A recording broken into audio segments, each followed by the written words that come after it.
Vamos para mais um vídeo da série Sua Dúvida, que é quando você envia o seu questionamento aqui para a gente e a gente tenta transformar essa sua dúvida em uma resposta um pouco mais detalhada sobre o tema. Então vamos dar uma conferida na dúvida desse vídeo e no final eu explico para você como é que você faz para mandar a sua dúvida aqui para a gente. Então bora lá, dar uma conferida aqui no questionamento que foi enviado pelo João Alisson. A pergunta aqui é a seguinte, tem alguma tolerância do radar quando passar do limite de velocidade? Essa é uma questão boa e que traz algumas dúvidas aqui interessantes. O pessoal acaba deixando aqui no canal, eventualmente, perguntas nesse sentido, né? Eu passei no radar tantos quilômetros por hora, será que eu cometi a infração? Fiquei na dúvida e tal. Então vamos dar uma conferida aqui, Mas antes, é preciso a gente dar aquela olhada na resolução 798 de 2020 do Conselho Nacional de Trânsito, CONTRAN. Isso porque essa resolução 798 ela trata justamente da questão de excesso de velocidade. Inclusive, ela substituiu a norma anterior que tratava do tema, que era a resolução número 396, lá de 2011. Então, vamos dar uma conferida aqui na resolução 798, especificamente aqui, em seu anexo 3, que traz uma espécie de tabela de valores referenciais de velocidade. Aqui é como se ele fizesse meio que um cálculo de velocidade medida e velocidade considerada. Aí para você entender aqui como é que funciona, é basicamente o seguinte, a gente usa como referência a velocidade de 100 por hora. Em trechos em que a velocidade for inferior a 100 por hora, medida por fiscalização eletrônica, o medidor de velocidade que a gente chama popularmente de radar. Inclusive, se você quiser, eu vou até deixar o link dessa resolução 798 na descrição desse vídeo, porque nela você tem todas as regras, as especificações técnicas relacionadas à fiscalização de velocidade, inclusive os tipos de medidores, as regras, onde é que tem que ter sinalização e tal. Aí tem um outro vídeo nosso, não é o foco desse, que a gente trazer essa questão de tolerância, vamos chamar assim. Tem um outro vídeo nosso em que a gente explica de maneira bem detalhada essa resolução em uma playlist sobre resoluções do CONTRAN. Aí eu trago essa resolução de forma mais detalhada. Mas assim, em resumo, e eu vou mostrar essa tabela para vocês, a velocidade é inferior a 100 por hora, então a margem de erro ou de tolerância, como algumas pessoas costumam chamar, que nada mais é do que o erro máximo admissível da legislação metrológica, é de 7 km por hora, tá certo? E se a velocidade for maior que 100, é uma média de 7% com arredondamento matemático. Aí aqui tem uma tabela que na realidade ela foi meio que copiada, eu vou me tirar aqui da tela para ela ficar em tela cheia, tá certo? Ela foi meio que copiada lá da resolução 396 de 2011. Essa tabela, ela era o anexo 2 lá da resolução. E aqui ela é o anexo 3. Aí aqui tem assim, velocidade medida e velocidade considerada, tá certo? Vamos dar um exemplo aqui, é como se você tivesse passado, eu vou pegar maior aqui, como se você tivesse passado, vamos lá, a 80 por hora, tá aqui, 80 por hora. Para efeito legal, você passou a 73, tá certo? Para efeito legal, você passou a 73.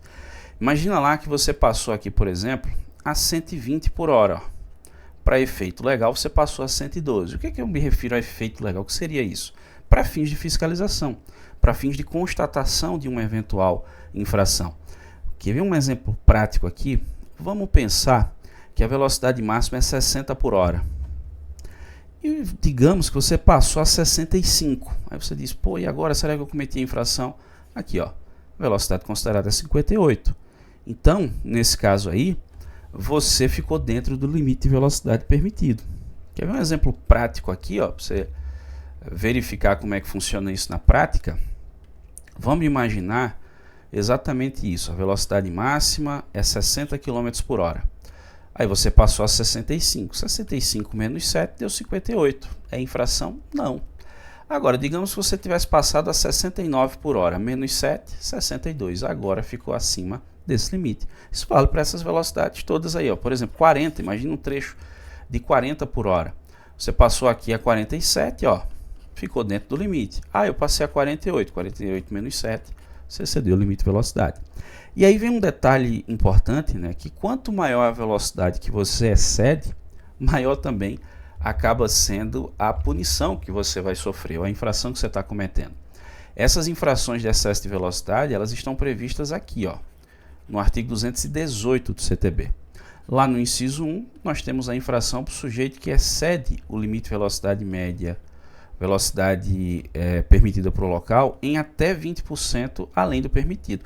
Já fazendo esses cálculos aí que eu mencionei, tira o 7 e tal, como é que fica aqui nesse caso? Ó, esse cara comete uma infração de natureza média. São 4 pontos no prontuário, tá certo? Além de uma multa aqui de R$ 195, desculpa, R$ 130,16. No inciso 2, nós temos a infração aqui para o cara que excede o limite de velocidade máxima para o local de 20% até 50%.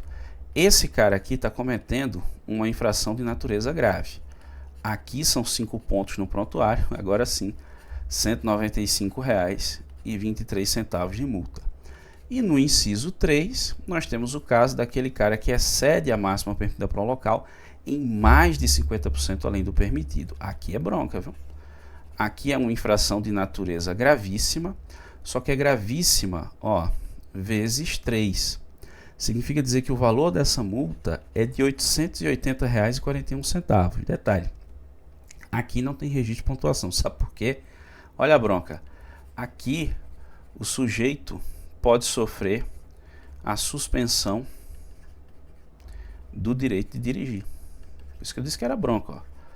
Aqui ele pode sofrer a suspensão do direito de dirigir. O período de suspensão para esse cara, claro que em todos os casos aqui você tem direito à defesa, recurso de segunda instância, mas se sofrer efetivamente a punição, a suspensão é pelo período de 2 a 8 meses.